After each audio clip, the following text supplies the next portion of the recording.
Class 11 applied maths का sequences and series में से जीएम ज्योमेट्रिक मीन का एक क्वेश्चन करेंगे। Insert 3 geometric means between 1 and 256।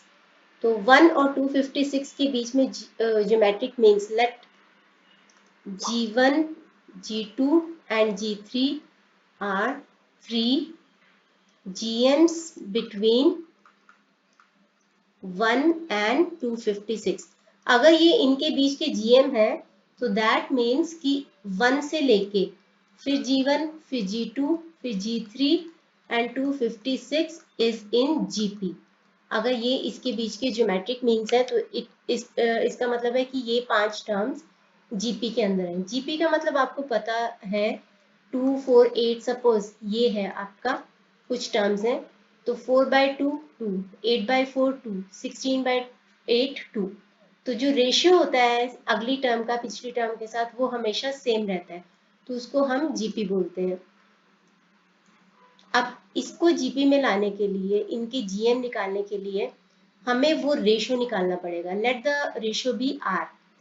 तो आर का फॉर्मूला होगा कि अगर ए और बी हैं दो नंबर्स और इनके बीच के जीएम निकालने हैं तो आर का फॉर्मूला होता है B upon A raise to 1/n+1। यहाँ पे हमारा b है 256 और a है 1, तो यहाँ पे r निकल आएगा 256/1। 1 अपॉन कितने जीएम निकालने हैं, यहाँ पे हमें 3 निकालने हैं, 3 निकालने हैं, तो 1/3+1 यानी कि 4। तो 256 क्या होता है, 4 256 होता है। 4 को 4 टाइम्स मल्टीप्लाई कर दो तो वो 256 होता है इंटू 1/4। पावर की पावर आपस में मल्टीप्लाई हो जाती है तो ये आ जाएगा 4।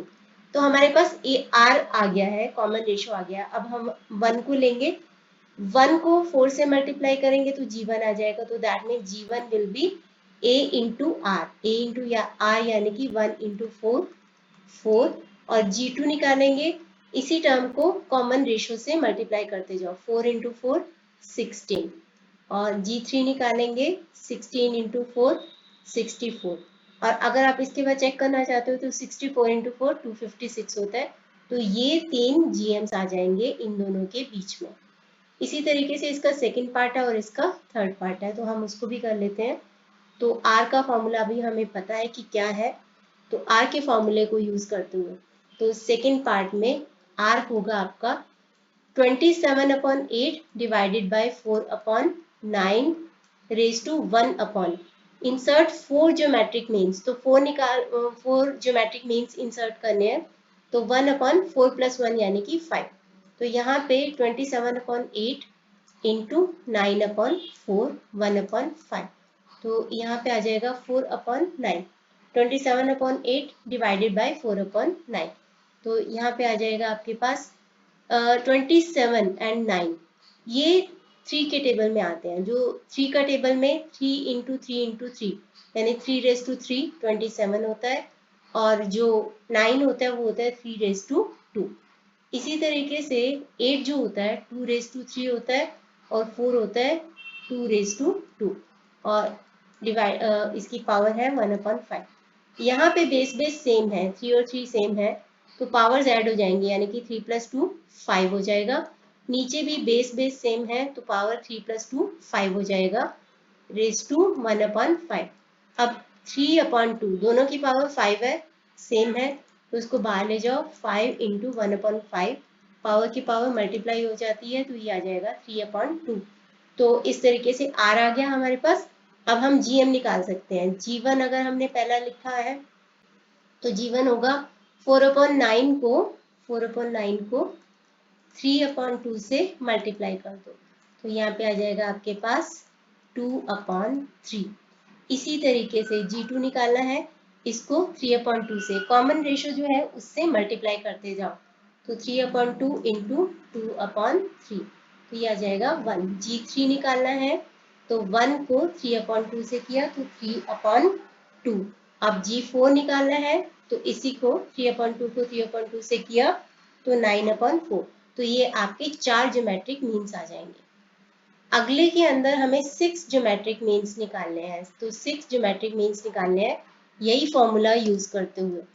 इसी फॉर्मूले को यूज करेंगे। r को 1/81 है, 1/81 डिवाइडेड बाय 27, यानी कि 1/81 इंटू 27। इसको मैं एज इट इज अभी रख रही हूँ।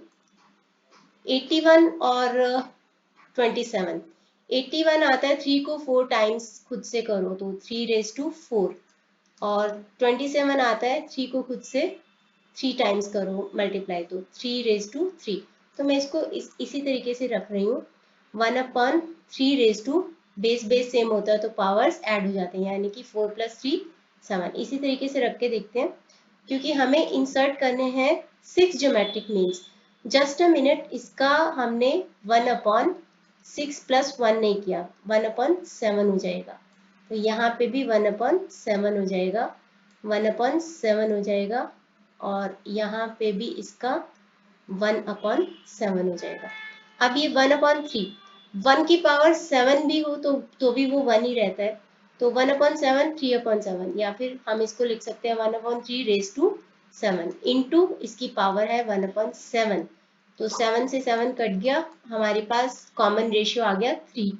अब हमें निकालते जाना है G1 G2 6 तक करते जाना है। Let the geometric means be G1 से लेकर G6 तक। तो G1 निकालना है हमें 27 इंटू 1/3, यहाँ पे आ जाएगा 9। G2 निकालेंगे, इस 9 को 1/3 3, G3 3 into 1/3 1, G4 1 into 1/3 1/3, G5 1/3 into 1/3 1/9, G6 1/9 into 1/3 1/27। तो इस तरीके से ये 6 GMs आ जाएंगे।